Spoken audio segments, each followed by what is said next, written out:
perpetual tide. Kneel down on the shore, be thirsty no more. Go under and be purified. Follow Christ to the holy mountain. Sinners sorry and wrecked by the fall. Cleanse your heart and your soul in the mountain that flowed for you and for me and for all. Let the wonderful, tragic, mysterious truth on that beautiful, scandalous night you and me were atoned by His blood and forever washed white. On that beautiful, scandalous night, let the wonderful, tragic, mysterious truth on that beautiful, scandalous night you and me were atoned by His blood and forever washed white. On that beautiful, scandalous night.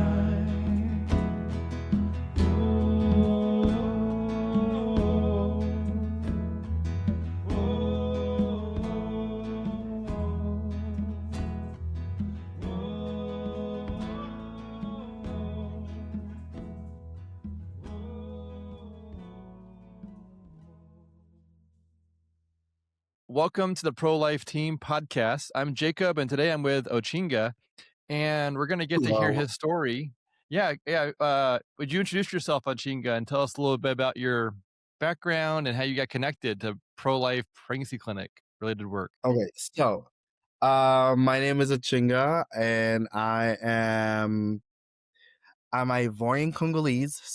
But I was born and grew up in Beirut, Lebanon, in the Middle East, and I have been working in the pro-life movement. I gotta say, working, I say 5 years, but involved, I believe 8 years, because I believe the first day that I walked into our pregnancy center that I serve at in Texas. The second that I stepped in there was just for a project. I think I was working on an English paper.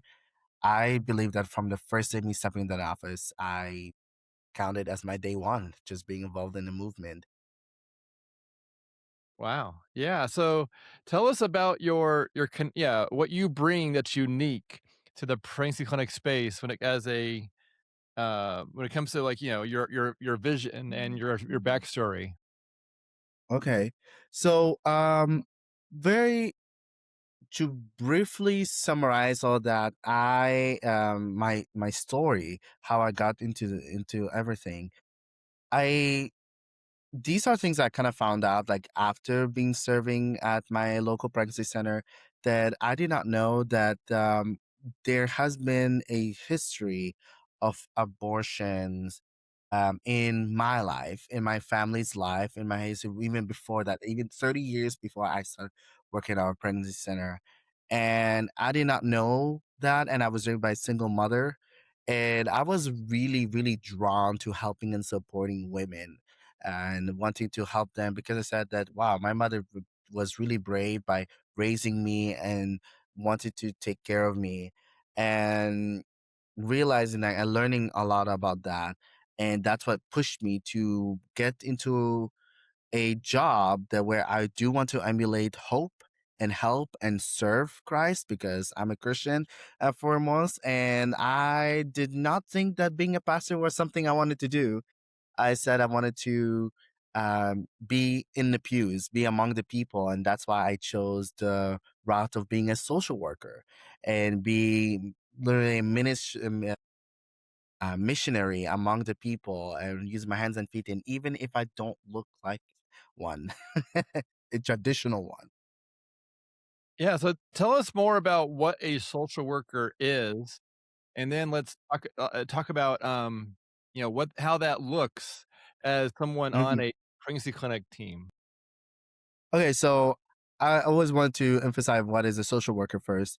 And a social worker is a trained professional who is equipped to serve, advocate, advocate for and intervene on behalf of individuals, families, communities. So, social workers are trained to work from a multi level perspective, addressing needs ranging from one on one client interaction to broader community and even policy level concerns. They are skilled in crisis intervention, resource coordination, advocacy, counseling, and system navigation. Yeah. And tell us the story of how you, um, well, what your thoughts on a social worker working at a pregnancy clinic.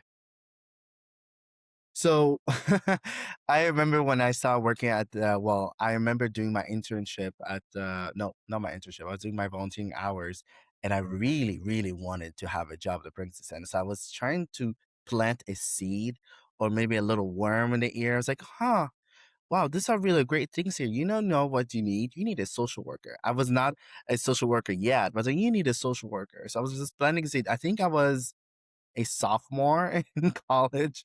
And I was like, you need a social worker. And and afterwards, eventually I started working that. But I think that why should PHCs consider hiring a social worker?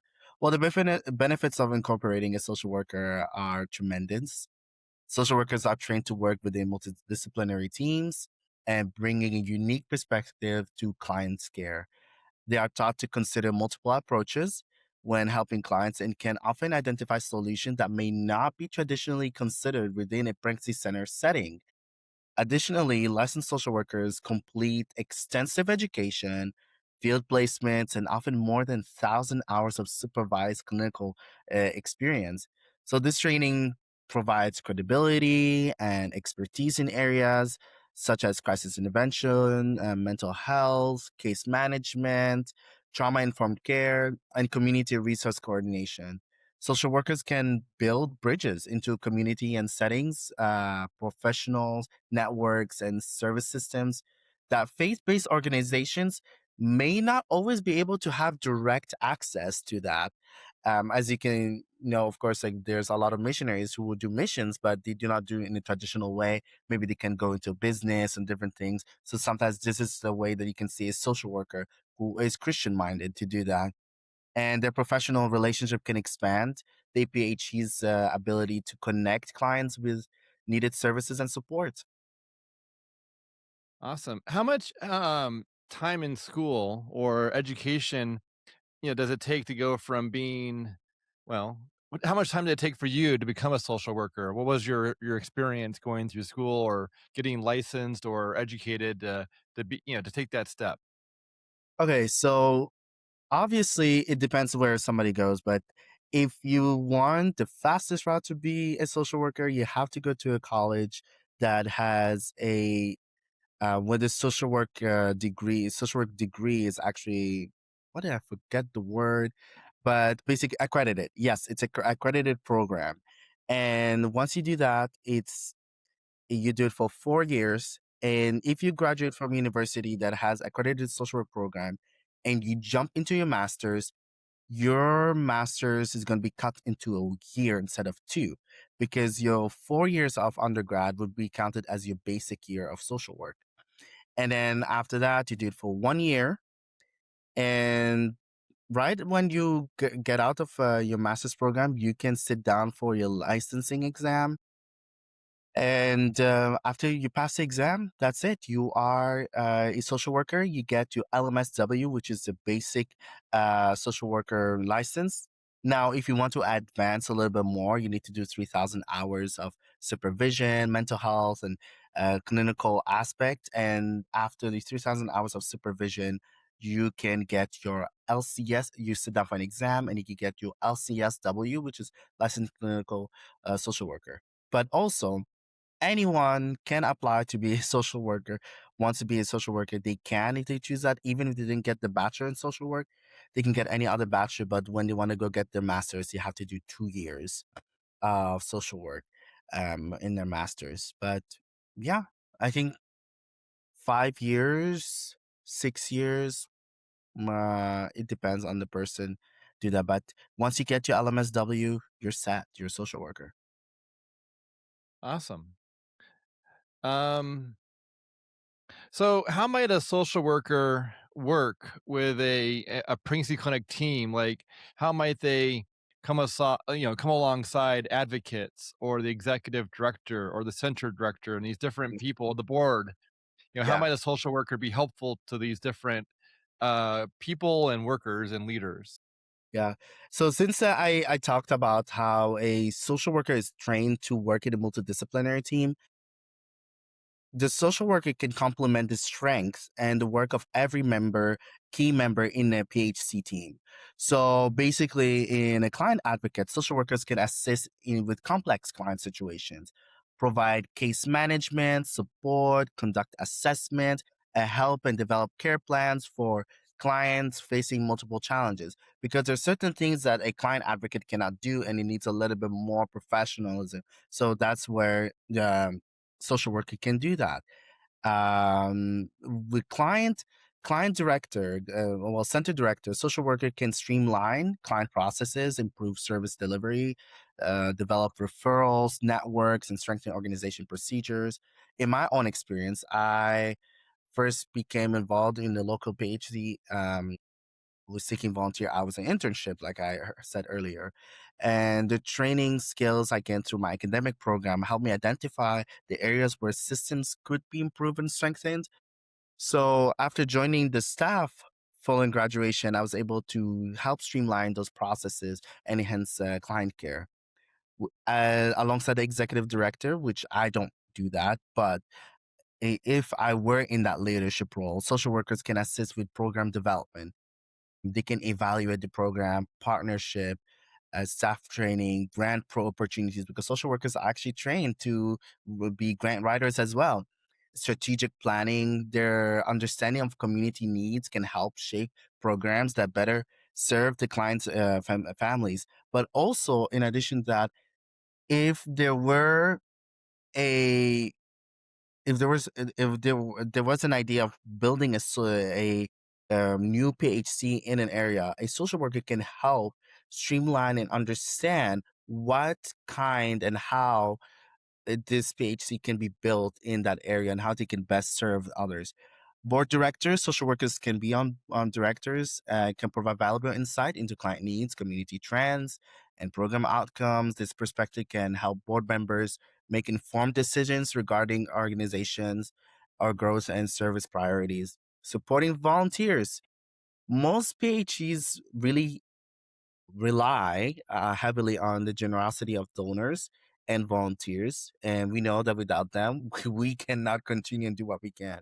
And because our volunteer time is valuable, social workers can help reduce pressure on volunteers by managing more complex client needs, coordinating resources, ensuring continuity of care. This also allows volunteers to focus on roles that they are best equipped to fulfill. Because early on in the social work, early on in the pro-life movement, we saw a lot of volunteers trying to do everything, talking to you, they do the counseling, they give the resources, do all of that. It's a lot within 20 minutes, and then like that's a lot for a person. But as a care manager in my center, the client coordinator or the advocate just have the conversation. They can write some notes on the file saying, "Oh, these are some resources that I think that she might need," and I got from the conversation. And then me as a care manager, when I get the file, I look at the file, look at the situation, call the client, build another relationship with her and with him, and tell them, "Hey, tell me a little bit more. Let's dig in a little bit more about those resources. What can I help you? How can you do that? How we connect? Let's meet. Let's come back." And then we talk about resources and everything different thing. Also, depending on licensure, which and state regulations, social workers may also provide counseling services, support groups, crisis intervention, and emotional support for clients experiencing difficult life circumstances. Because, of course, we send out so much. We send out our clients outside to other resources, but if we can offer these things in our centers, that would be great, and also saving a lot of money. We know that because if you're already on staff, but you're providing both, that would be really great. And it's sometimes really hard to find those great resources that are aligned with our values, aligned with not just our Christian values, but also aligned with our center values. So if you already have somebody on staff who is already aligned and sign up on all the core values and conduct and all that, that can save a lot of time because you already are here. You just have broader capacity and do all that. Wow, that's so good. I think everything you said is going to be interesting to those who are listening. But there's one thing that you said that I think is going to stand out as like a very needed hole to fill, which is grant writing. Can you talk a Mhm, little bit more about how a social worker does, well, as you mhm, said, does all of these things and mhm, also can help write grants as someone on the team? And it's not, it sounds like, what percent of your time might mhm. go to that? And what does that Okay. look like? Mm. So for me within my organization, I do not do any grinding. That's more of our CEO's role. But if I were to help one, because there are social workers, there are different routes you can take. But one, I can take a training that I already know and understand. I did some of my training in my social work. I did children and families route when I was focused in my master's, and I have an understanding how do organizations work, and I studied that a little bit, and we can be able to identify the needs, identify stakeholders, identify different things, how to write a grant. And I also remember in my undergrad, I actually had a course where I had to learn how to write a grant. And that can save a lot of time because we know CEOs are so busy. They have a lot of things to do. So if a social worker can help with that and be like, okay, these are these are the grants, or you want me to look for grants, something I can work on that. You can assign me that and I can work on that, and then have the CEO just review it and be like, okay, that's good to go. Because social workers are trained to learn how to do that, and that can save a lot of time. But for me, Yeah. I haven't done that in my own organization. Social workers just fit whatever um the need is, whatever the need is in the center. Yeah, that sounds like such a great skill to, to be able to onboard and then use. So, Ochinga, I want to ask you one of my pillar questions. Like, I have the three pillars, and one of which is, where have you seen God's fingerprints in your pro-life journey? Working in this space. Like, what's a story? Obviously, there's lots of fingerprints, but Yeah. what's one story that stands out in your mind? Let me think about that. It can uh hmm. Okay, I remember one. I remember I was helping with one of our clients who just come in often, and I this is what I love about being a care manager. And we were talking about different resources and helping her look at different resources or different things that she might need help with. And I gave her some homework. I said, "Hey, okay, this is what we're working on today, and then we can come back to it at another time and talk about it." And I remember calling her back after a while and just checking on her and said, "How are things going?" And all that. She said, "Oh yeah, I was looking to this resource and I did this resource and I looked into this resource." I was like, "Oh my goodness, you're doing an awesome job." And she said, "Yeah, I'm learning from you." And the fact that it's not like we were just assisting, but I just handed off, like, she is taking control over her life and she's able to work in that. I was like, this is what I really care about. I really care about our clients being independent, our clients be strong in what they're doing, and not um feel like they are a victim to the system. And there are some of them they are.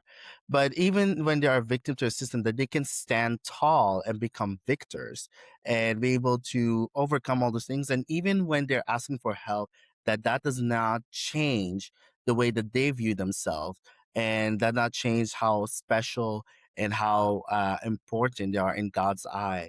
And even if life really hit them all very difficult, um, all all the places, that they can still be able to continue.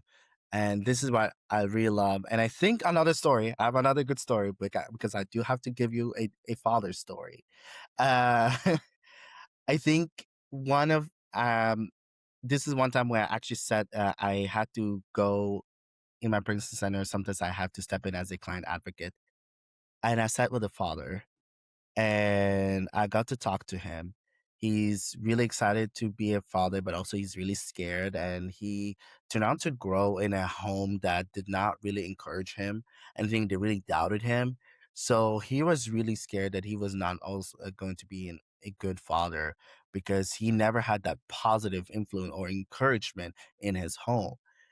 And I remember saying, looking at him, I told him, you know, you are actually doing an awesome job because and you are doing an awesome job and you are a good father because if you didn't care you wouldn't be sitting in this chair, you wouldn't be here in front of me, you wouldn't be talking to me, you wouldn't be worried about the thing, and this is what makes you a good father. And I remember he just cried. I'm known as a guy crier. I make a lot of fathers cry, like a good cry, not bad cry. But and even he was really happy, and he grew. And even a year later, as his child grew a little bit, and we invited him to one of our banquets, and he named me by name. I did not know I had that big impact. It's like, yeah, and I'm really glad that Ochenga was the one who actually was there. I was like, oh, I did not know I had that big of an impact. I just was doing what God was telling me, but it really warmed my heart knowing that the little thing that I did really empowered him and changed him. That's so good. So one of my other pillar questions is to try and share things that are not common, which I think is just what you're doing is a non it's not a common idea to have a social worker on a pregnancy clinic team. Hmm. How would you re-summarize or share how this is something worth looking at, and how would you recommend this to a pregnancy clinic executive director as something that would be really helpful for her to consider? I know you've already laid out a lot of that, but how would if you were talking to an executive director and trying to say, I really think you should consider someone on your team going through the additional 2 years of training to be to have that social worker puzzle piece to bring into the team, how would you pitch that? Well, one thing that I would say as well, first we know that that our PHCs need a lot of pieces to work together to be able to um, s- really take care of our clients. And we want to be we want to be client focused. We want to be family focused. A social worker actually has this multifaceted and multidimensional view of how to help and serve the client. And because we're limited on resources, we are able to get a social worker would be great to have be that liaison between government assistance, community resources, mental health resources. So it would actually cut down a lot of the cost that of other things that need to be done so we can fully focus on our clients and do that. And having one person who is valuable and skilled, that would actually really add a lot of credibility to our centers.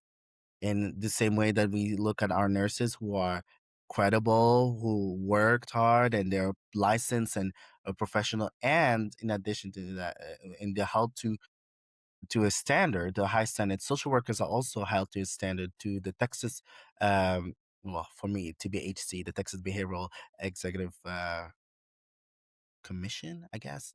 I think, but I'm held to that standard that it's like double on that. And if anything happens, they follow through with that. Awesome. So, yeah, Mhm. so yeah, even though I publish these podcasts on YouTube, I never ask people to subscribe, like, or comment. But what I would like to say, if anyone out there who is listening to this, if you decide to take 2 years of training and get your social worker, well, what would it be, Ochinga? A license, a Well, degree? you will have to do your master's and then you Masters? have to go Okay. for your license.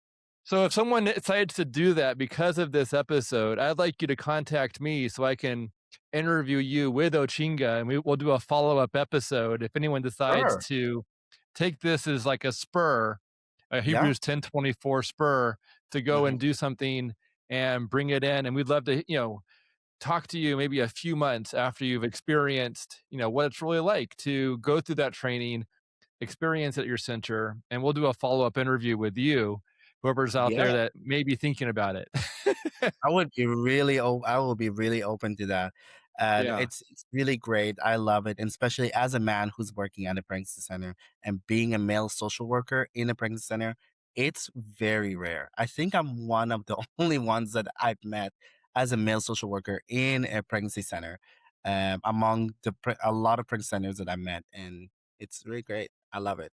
Yeah, I can't say that I've met someone else with that, title. Then again, I probably have met someone that may have it, but I didn't they didn't say that they had Hmm. that licensure or title, and I mean, yeah, I guess I don't know, perhaps, but it does Yeah. seem rare to me. Hmm. Um, and, so how based on the what you've been doing as a Hmm. social worker, how have you been with the social worker related work? How has that been an encouragement to your executive director at your clinic? How would you describe how that's helped her or well, I don't even know if it's a him or a her. Her. Well, yeah, our CEO, it's a female, and our center director is a male. Um, it's it's been great. It's been really great. Also, it's been really like and it's so weird that I'm talking about myself in that way, but um, because I'm really unique in that way. I'm one of two guys on staff. Like, so there's my boss and there's me. And in addition to that, not only that I'm a social worker, I have that aspect, but because I am also a multicultural person, so I'm able to connect with people who may not actually feel encouraged to come to our centers. I also speak multiple languages, so I have worked in that capacity where I translated some of the opinion and actually gave some insight on cultural matters. And our pregnancy center really they love me. They love me. They say that we want you to be here forever. They know they want me to be forever, and they know that at some point, maybe in the future, that I may not be able to stay there, but they are taking advantage of every single second that I'm there, and they really advocate for me, and they love me, and they make sure all the time, even though I don't answer, they make sure all the time to really tell me how much they appreciate me, how much they appreciate my work and my passion doing that. And I gotta be honest, like out of all the jobs that I've had, it is one of the first jobs that I felt that my voice mattered and that I was important, even though I had the least experience out of all of them, and I was the youngest. I think I was the youngest male ever hired in our history of our pregnancy center, and I still earned that respect, and I love that environment. And one thing that I will say about our pregnancy center is that it's a safe place to make mistakes. It's a safe place to make mistakes. You learn from them and you grow, and you have people not only they care about your success, personal success, but they care about your well-being. And I remember um my center director who told me, he said, you know, I care more about you in your personal life than I actually care about you here in the center, and no matter where you're going to be, we're always going to cheer you on, and we're always going to be by your side. So it's a great place. It's a great place.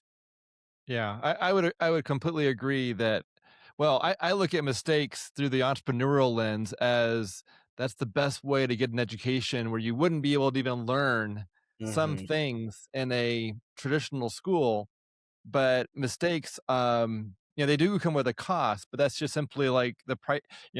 People go to college to avoid paying for mistakes in the real world, but some mistakes in the real world are just so valuable because people that experience the pain of a mistake Hmm.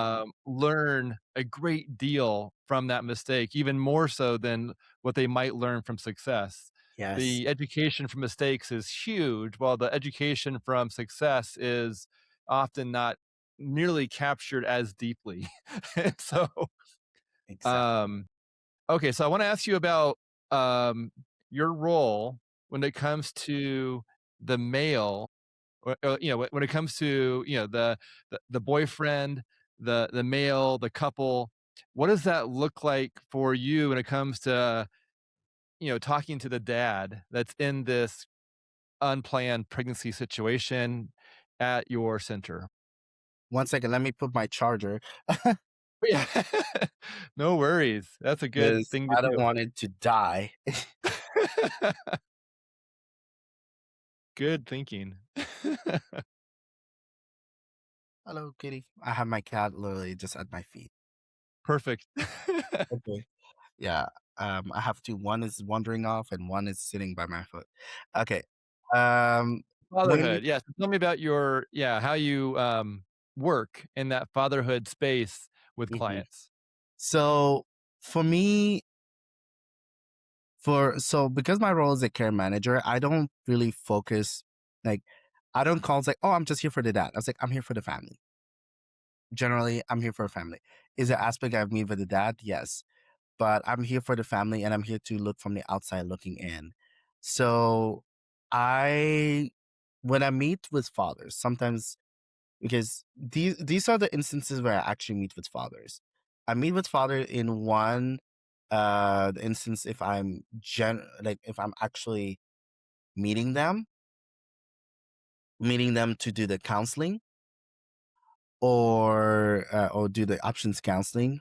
Two, when I meet with mom, do the care management. For example, they're applying for Medicaid or any other government assistance. And then the third one, which is one of the rare ones that I see them, is when I teach classes. So sometimes I do help in teaching education classes and doing that. And from the beginning, I always acknowledge the father. I always say, thank you very much for coming. I always acknowledge the father because I tell them, hey, here's the reason why you're here. I know, here's what society says about men. Here's what society says about fatherhood. And I want to tell you that everything they're saying is not true. Everything they're saying is not true. And you are so important. And that's why we have you here. I always use this example of as a father, you are a visionary and you care about your family and you want to support your family. How are you going to be able to support and plan and make a vision for your family if you do not understand the details? If you don't understand what's going on, even if you can do that. And I tell them, and also I use like the sport kind of analogy. It's like you need to know the game plan. And for you to know the game plan, you have to know everything, even things that you feel that are unnecessary. So I tell them that, there's some times where you have to fight for you to be in that space. You have to fight to be in that space.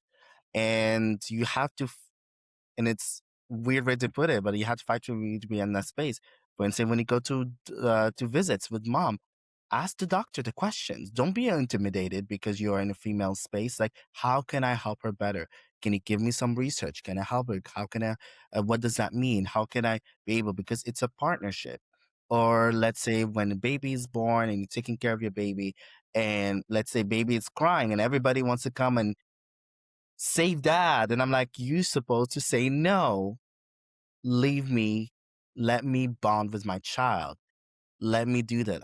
They're not gonna learn. I said you have to fight for it, and that you have to fight for your role because I feel that a lot of people forget that just because a father is a provider does not mean that he's not a nurturer. It is in us and something that's learned, and it's not taking care of a child is not solely focused on mom. So a lot of fathers really start thinking and understand and giving them even very simplified ways of how they can show up for their families. I told them like, yeah, maybe you may not be doing all the complex things that a mom is doing every single day because of just how things are happening. But I said you can show up and do so much because your kids are not going to remember the times that you were working, the times that you were not there, but they're gonna remember the moments that you were there, that you loved and cared for. And I always like talking to the father and asking them how the relationship was with their dad. And I always ask them like, what would you do?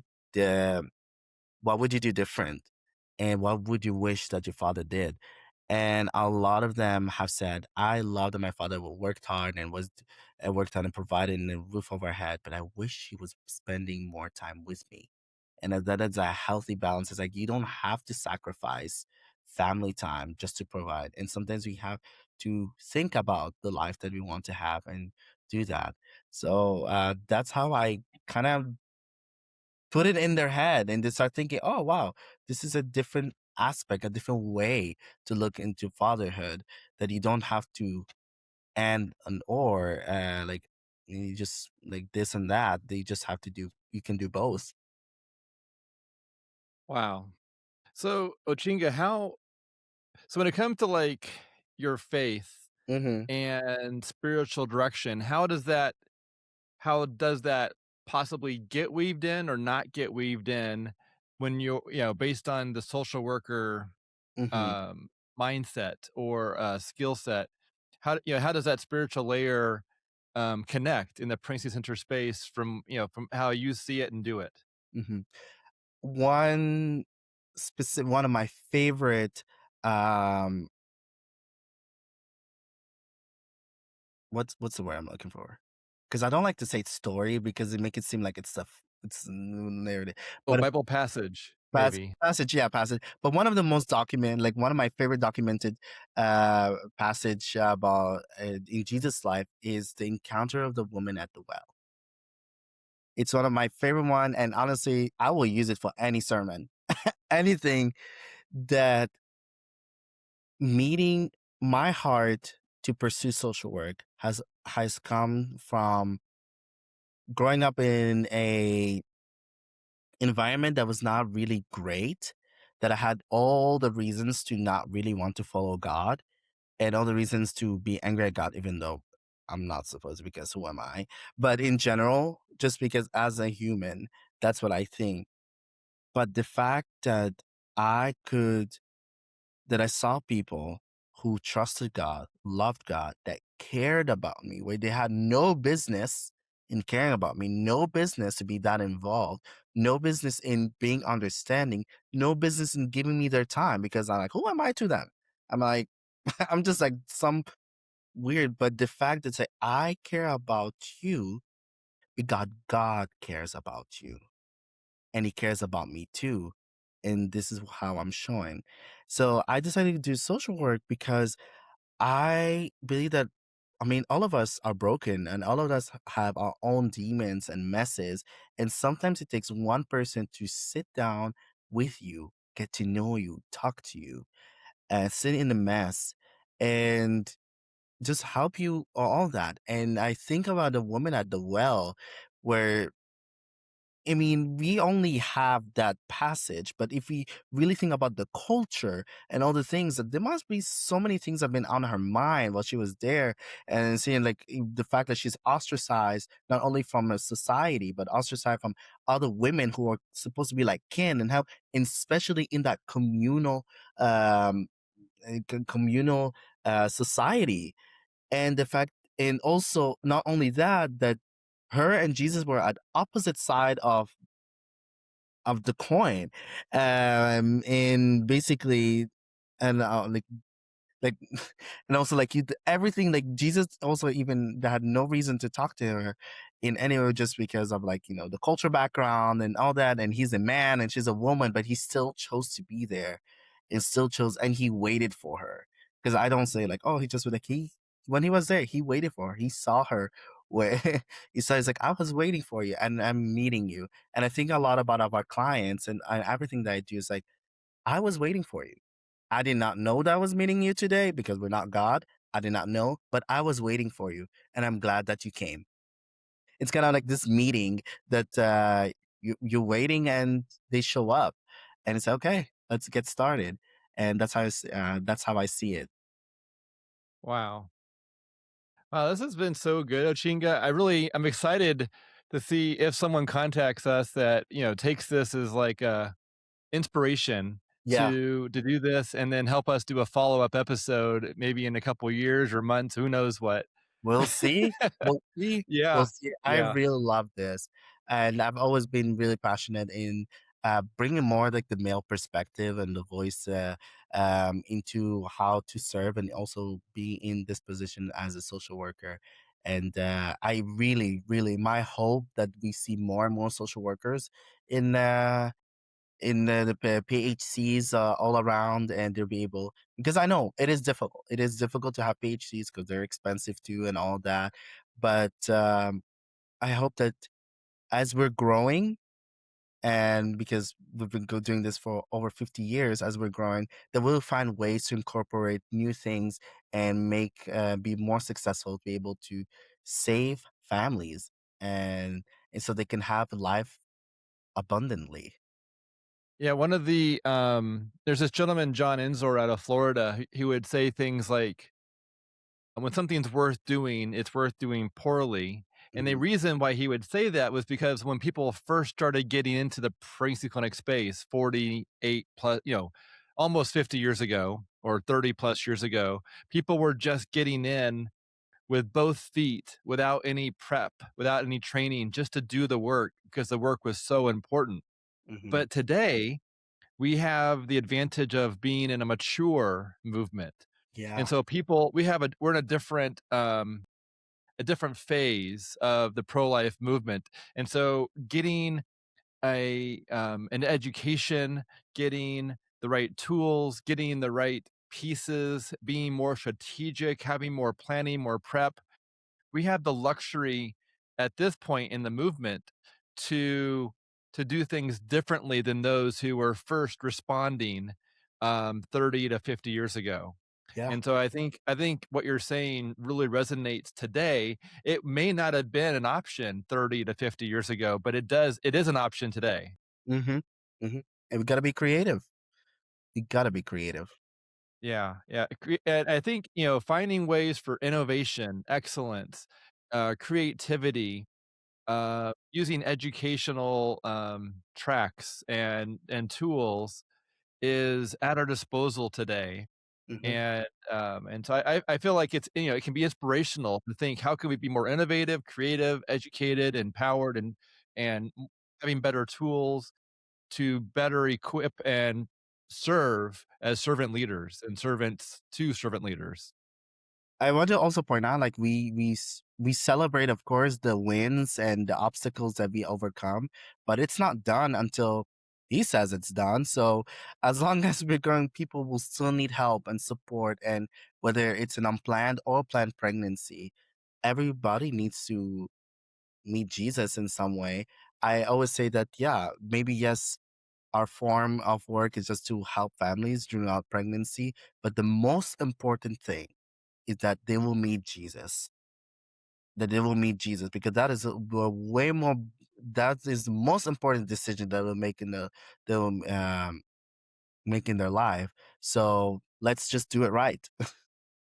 Yeah, I would agree. I mean, the reason why someone needs breath is in order to have more time to see Jesus. Hmm. That's the why, and the why we need people to have more time is to see Jesus. Hmm. Yeah. Yeah. Awesome. Well, Chinga, as we wrap up this podcast, do you have any final thoughts? And would you close out with a prayer for those who are listening to join in with? Yeah.